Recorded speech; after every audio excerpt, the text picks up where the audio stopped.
નમસ્કાર વિદ્યાર્થી મિત્રો, લક્ષ્ય એજ્યુકેશનમાં આપનું સ્વાગત છે।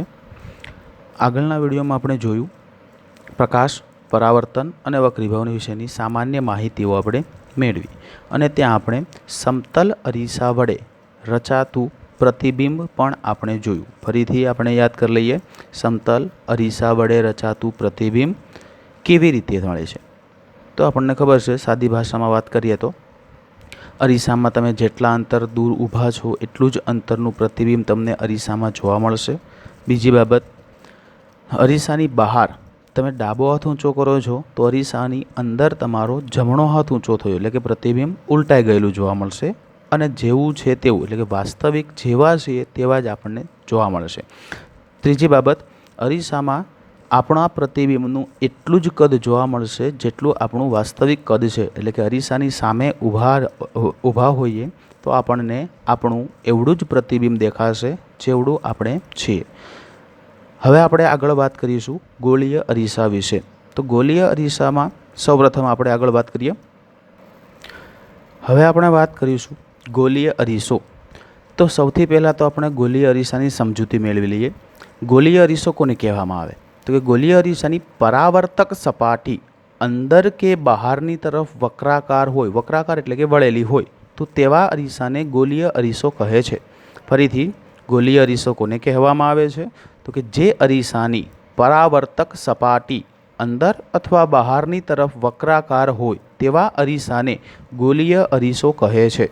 હવે આવા ગોળીય અરીસાના બે પ્રકાર છે। નંબર 1 અંતર્ગોળ અરીસો અને નંબર 2 બહિર્ગોળ અરીસો।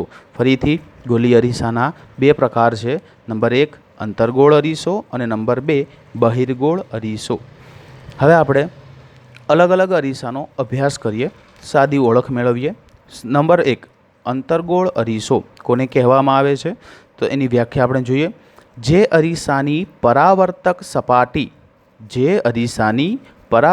સપાટી અંદરની તરફ વળેલી હોય તેવા અરીસાને અંતર્ગોળ અરીસો કહેવામાં આવે છે। ફરીથી વ્યાખ્યા જોઈએ વિદ્યાર્થી મિત્રો, જે અરીસાની પરાવર્તક સપાટી અંદરની તરફ વળેલી હોય તેવા અરીસાને અંતર્ગોળ અરીસો કહે છે।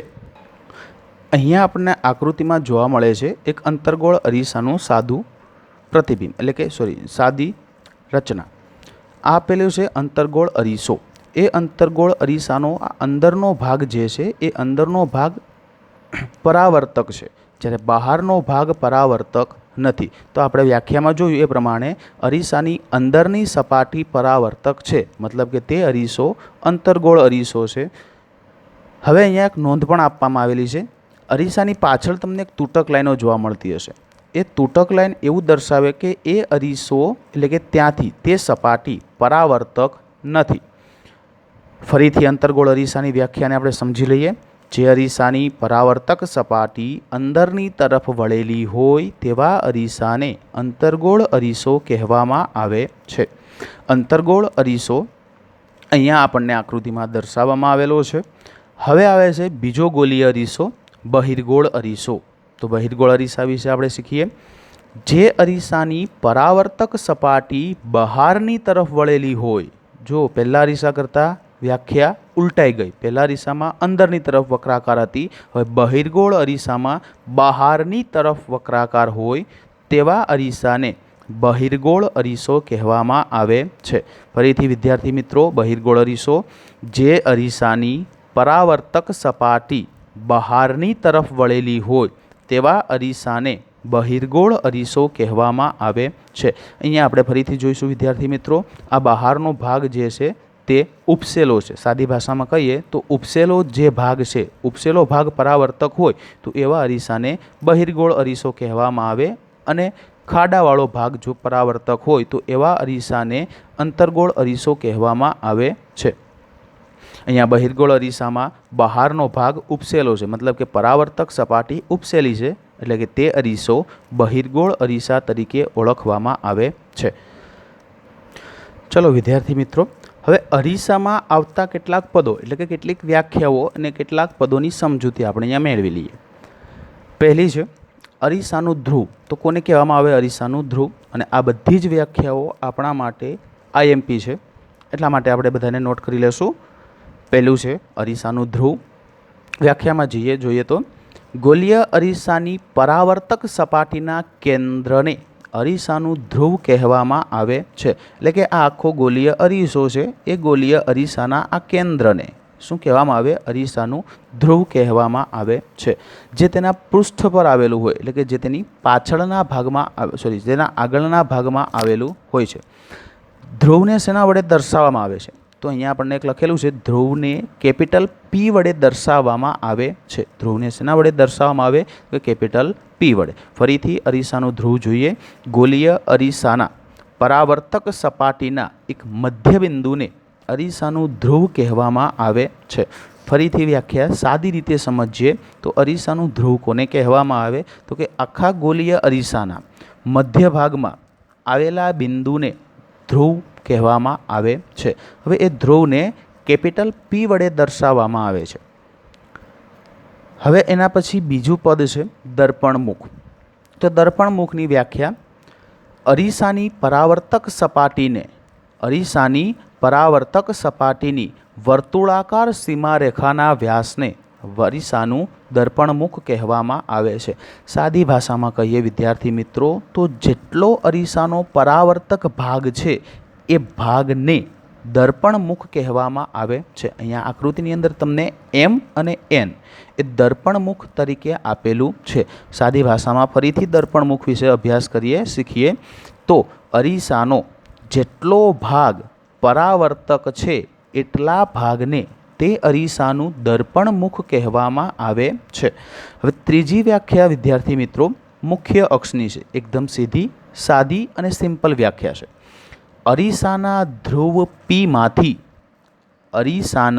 ધ્રુવ પીમાંથી પસાર થતી એક કાલ્પનિક રેખાને, આ એક રેખા કાલ્પનિક છે, આપણે ધારણ કરેલી છે, વાસ્તવમાં હોતી નથી, એટલે કાલ્પનિક રેખા કીધી છે. કાલ્પનિક રેખાને મુખ્ય અક્ષ કહે છે. ફરીથી વિદ્યાર્થી મિત્રો, અરીસાના ધ્રુવ પીમાંથી નીકળતી એક કાલ્પનિક રેખાને મુખ્ય અક્ષ કહે છે. અહીંયા આકૃતિમાં તમને જોવા મળે છે આ અરીસાનું ધ્રુવ પી, અને એ ધ્રુવ પીમાંથી પસાર થતી આ એક કાલ્પનિક રેખા છે, તે રેખાને કહેવામાં આવે મુખ્ય અક્ષ. હવે આપણે આગળ અભ્યાસ કરીશું વિદ્યાર્થી મિત્રો. ચોથી વ્યાખ્યા છે વક્રતા કેન્દ્ર. તો કોને કહેવાય વક્રતા કેન્દ્ર? તેનો અભ્યાસ આપણે કરીએ.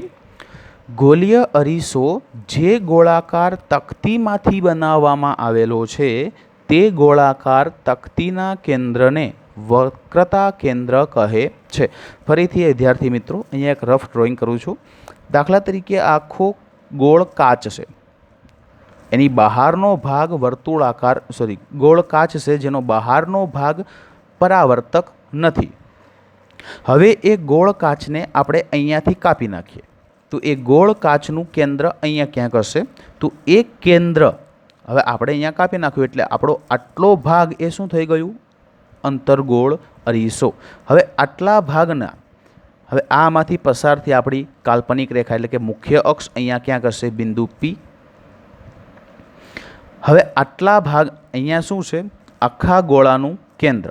હવે એ આખા ગોળાના કેન્દ્રમાં આપણે અરીસો આટલો જ લીધો છે, તો એટલા અરીસાના આ કેન્દ્ર પર અહીંયા તેને શું કહેશું આપણે? વક્રતા કેન્દ્ર સી. સાદી ભાષામાં કહીએ તો આખો અરીસો જે ગોળામાંથી બનાવવામાં આવેલો છે એ ગોળાના કેન્દ્રને તે અરીસાનું વક્રતા કેન્દ્ર કહે છે. વક્રતા કેન્દ્રને શેના વડે દર્શાવવામાં આવે? તો કે વક્રતા કેન્દ્રને કેપિટલ સી વડે દર્શાવવામાં આવે છે.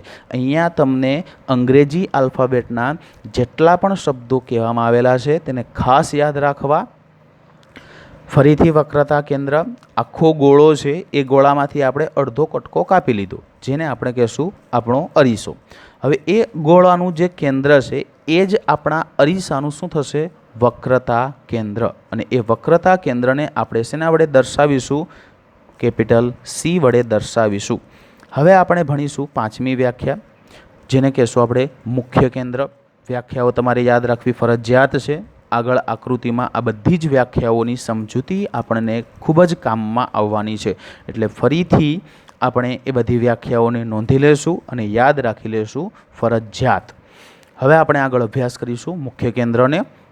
તો અરીસા પરના ધ્રુવ પી તથા વક્રતા કેન્દ્રને જોડતી રેખાના મધ્યબિંદુને મુખ્ય કેન્દ્ર કહેવામાં આવે છે. તો આ વિદ્યાર્થી મિત્રો આપણો આખો અરીસો, એ અરીસાનું આ ધ્રુવ પી અને તેનાથી કોને સુધી જોડવાની છે? સીને. તો આ ધ્રુવ પી અને સી વચ્ચેના અડધા અંતરને મુખ્ય કેન્દ્ર કહેવામાં આવે છે. ફરીથી વિદ્યાર્થી મિત્રો, મુખ્ય કેન્દ્ર કોને કહેશું? તો સાદી રીતે વ્યાખ્યા આપીએ, સમજૂતી આપીએ તો અરીસા પરના ધ્રુવ પી અને વક્રતા કેન્દ્ર સી વચ્ચેના મધ્યબિંદુને આપણે કહેશું મુખ્ય કેન્દ્ર. હવે એ મુખ્ય કેન્દ્રને શેના વડે દર્શાવવામાં આવે છે? કેપિટલ એફ વડે. મુખ્ય કેન્દ્રને કેપિટલ એફ વડે દર્શાવવામાં આવે છે. ફરીથી મુખ્ય કેન્દ્રની વ્યાખ્યા જોઈએ તો અરીસા પરના ધ્રુવ તથા વક્રતા કેન્દ્રને જોડતી રેખાનું મધ્યબિંદુ એટલે મુખ્ય કેન્દ્ર, અને મુખ્ય કેન્દ્રને કેપિટલ એફ વડે દર્શાવવામાં આવે છે. હવે વિદ્યાર્થી મિત્રો, આપણે ભણીશું 7મી વ્યાખ્યા. નામ છે એનું કેન્દ્ર લંબાઈ. તો કોને કહેવાય? કેન્દ્ર લંબાઈ. હવેથી આ બધી વ્યાખ્યાઓ છે સિમ્પલ જ છે, જેનો આપણે આગળ અભ્યાસ કરી ગયા છીએ એમાંથી જ આપણે આ વ્યાખ્યાઓને બનાવવાની છે. કેન્દ્ર લંબાઈ અરીસાના ધ્રુવ પી તથા મુખ્ય કેન્દ્ર એફ વચ્ચેના અંતરને કેન્દ્ર લંબાઈ કહેવામાં આવે છે.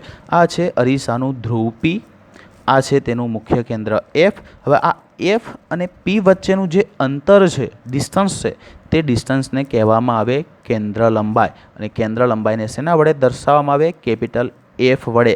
આ બંને ખાસ યાદ રાખવા, કારણ કે મુખ્ય કેન્દ્ર અને કેન્દ્ર લંબાઈ બંનેને એફ વડે જ દર્શાવવામાં આવે છે, પરંતુ એક એફ કેપિટલ છે જ્યારે બીજો એફ સ્મોલ છે. એટલે ફરીથી આપણે મુખ્ય કેન્દ્રને કેપિટલ એફ વડે દર્શાવીશું અને કેન્દ્ર લંબાઈને આપણે સ્મોલ એફ વડે દર્શાવીશું.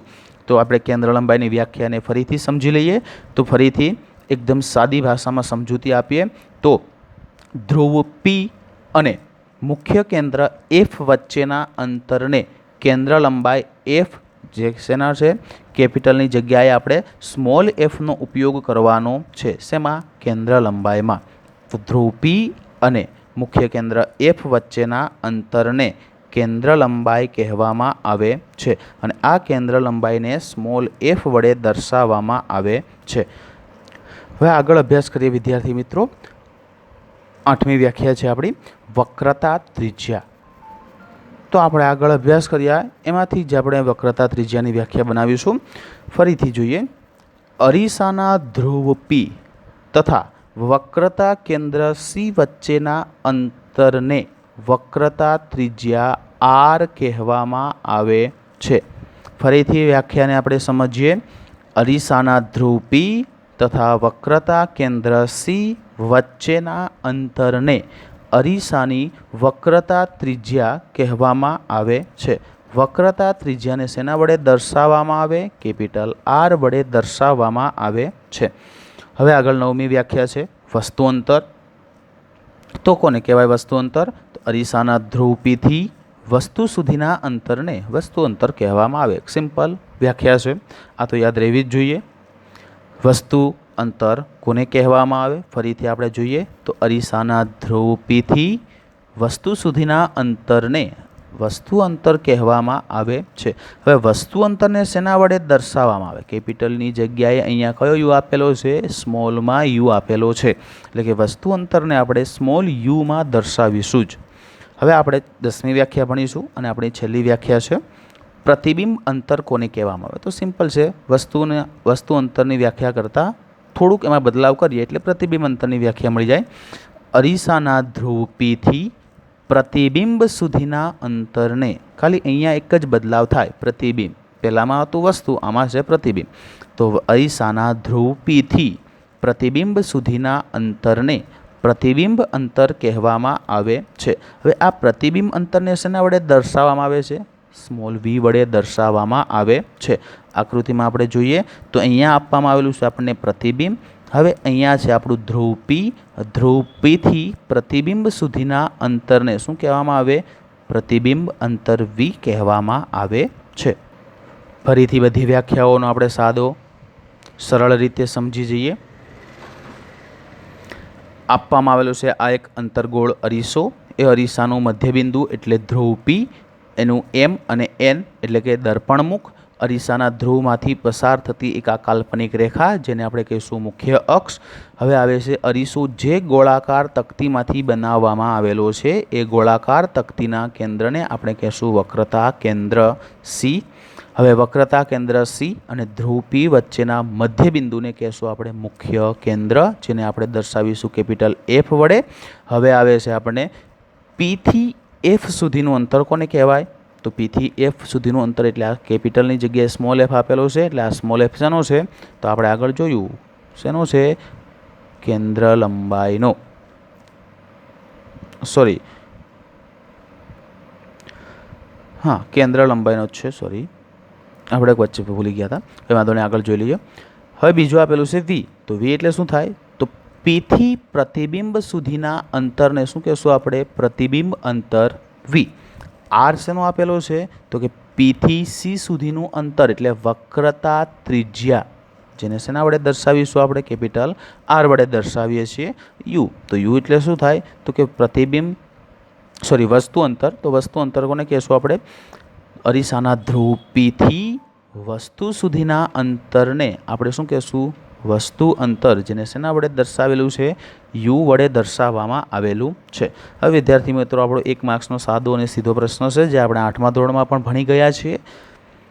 R અને F વચ્ચેનો શું સંબંધ છે? તો R ને આપણે જાણીએ છીએ. R એટલે શું થાય છે? વક્રતા ત્રિજ્યા. F એટલે શું થાય? પણ અહીંયા કયો F આપવામાં આવેલો છે? Small f.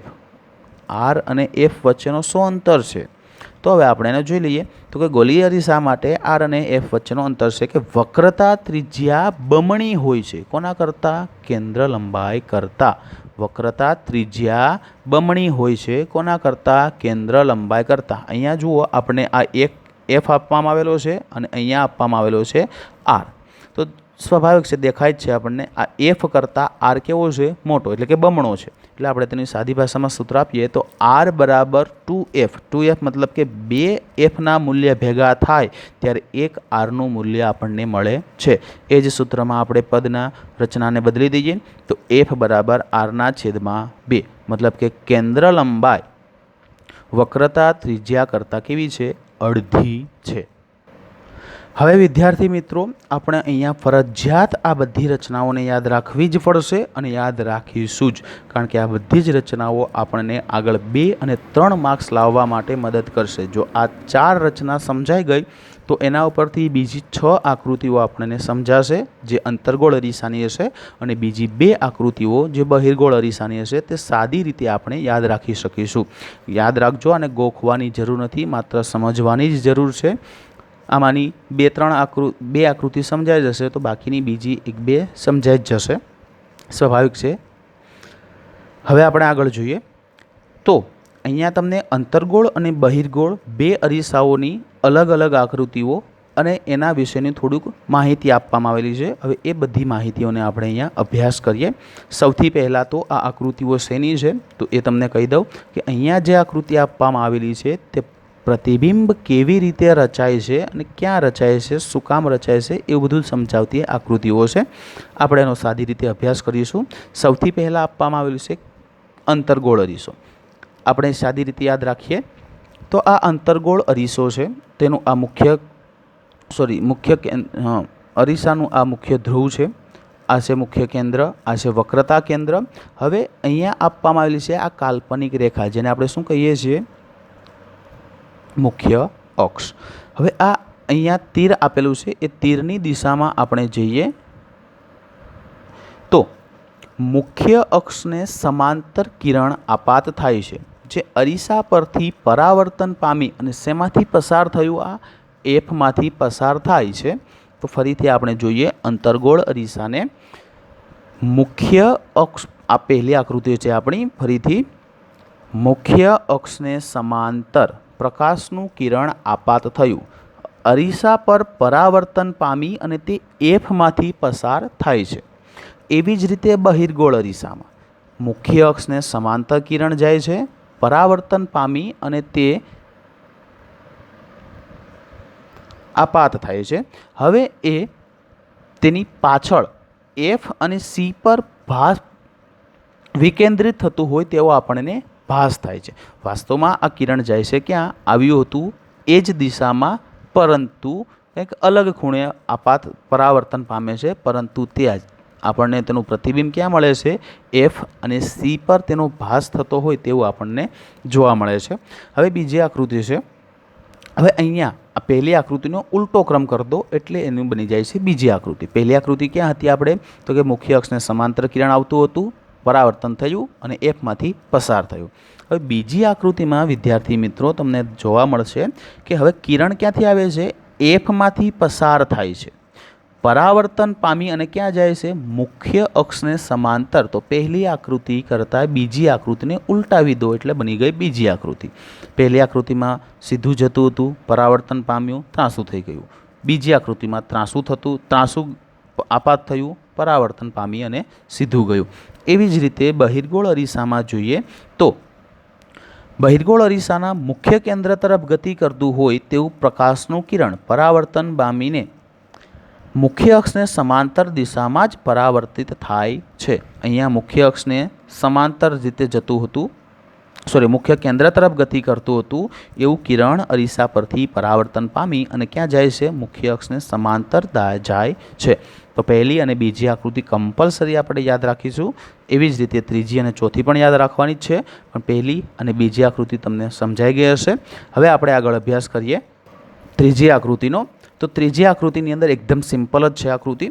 હવે અહીંયા પ્રકાશનું કિરણ સીમાંથી પસાર થાય છે, તો એ જ માર્ગમાંથી તે કિરણ પાછું ફરે છે. શું કામ પાછું ફરે છે? તો એનું કારણ અહીંયા આપેલું છે, તો કે આપાત કિરણ અરીસાની સપાટીને લંબ રૂપે આપાત થાય છે. તો પ્રકાશનું જે કિરણ લંબ રૂપે આપાત થતું હોય એનું વક્રીભવન થતું નથી. તે પરાવર્તન પામી અને જે દિશામાંથી આવ્યું છે એ જ દિશામાં તેનું પરાવર્તન થાય છે, એટલે કે પાછું ફરે છે. એવી જ રીતે અહીંયા બહિર્ગોળ અરીસામાં પણ તમને જોવા મળતું હશે. તો કે બહિર્ગોળ અરીસાના વક્રતા કેન્દ્રની દિશામાં, એટલે કે સીની દિશામાં જે કિરણ જાય છે એ સી પરથી પરાવર્તન પામી એ જ માર્ગમાં પાછું ફરે છે. શું કામ પાછું ફરે છે? તો તેનું કારણ આપણે જોયું. તો કે અહીંયા આપાત થતું પ્રકાશનું કિરણ સપાટીને કેવું જોવા મળે છે? લંબ જોવા મળે છે. એટલા માટે તેનું વક્રીભવન તેનું પરાવર્તન થાય છે, પરંતુ તેનું વક્રીભવન કોઈ ખૂણો બનાવતો નથી. હવે ચોથી આકૃતિ અને છેલ્લી આકૃતિ છે આપણા માટે. અહીંયા હવે આપવામાં આવેલું છે એકદમ સીધું સાદું. અરીસાની મુખ્ય અક્ષ સાથે નિશ્ચિત કોણે બનાવતી દિશામાં ધ્રુવ પર આપાત થતું પ્રકાશનું કિરણ અરીસા પરથી પરાવર્તન પામી નિશ્ચિત કોણ બનાવી તે જ દિશામાં તેનાથી વિરુદ્ધ દિશામાં પરાવર્તન પામે છે. સાદી ભાષામાં વાત કરીએ તો આ અરીસો છે. આ અરીસા પરનું આ બિંદુ ધ્રુવ પી, આ તેની કાલ્પનિક રેખા મુખ્ય અક્ષ છે. હવે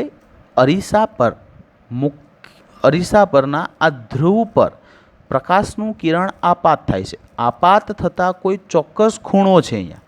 હવે એક ખૂણે, દાખલા તરીકે 30 ડિગ્રીના ખૂણે તે કિરણ આપાત થયું. ક્યાંથી આપાત થાય છે? ધ્રુવ પીમાંથી. તો હવે એ ધ્રુવ પીમાંથી આપાત થતું પ્રકાશનું કિરણ તેટલા જ ખૂણે, કેટલો ખૂણો હતો? 30નો ખૂણો. તેટલા જ ખૂણે તેનું વક્રીભવન પરાવર્તન થાય છે. ફરીથી વ્યાખ્યાને આપણે જોઈએ, સમજૂતી જોઈએ. અરીસાના ધ્રુવ પીમાંથી પસાર થતું પ્રકાશનું કિરણ ચોક્કસ ખૂણે છે, જે આપણે ખૂણો યાદ રાખવાની જરૂર નથી, આ માત્ર સમજૂતી માટે છે. દાખલા તરીકે 30 ડિગ્રીના ખૂણે પ્રકાશનું કિરણ આપાત થાય છે, તો તેટલા જ ખૂણે, તો ક્યાં આપાત થાય છે? ધ્રુવ પીમાંથી આપાત થાય તો એટલા જ ખૂણે તે ધ્રુવ પીમાંથી પરાવર્તન પામે છે. એવી જ રીતે બહિર્ગોળ અરીસામાં પણ દાખલા તરીકે 30 ડિગ્રીના ખૂણે ધ્રુવ પીમાંથી પ્રકાશનું કિરણ આપાત પામે છે, તો તેટલા જ ખૂણે પ્રકાશનું કિરણ પરાવર્તન પામે છે. ફરીથી વિદ્યાર્થી મિત્રો, ચારે ચાર આપણે જોઈ લઈએ.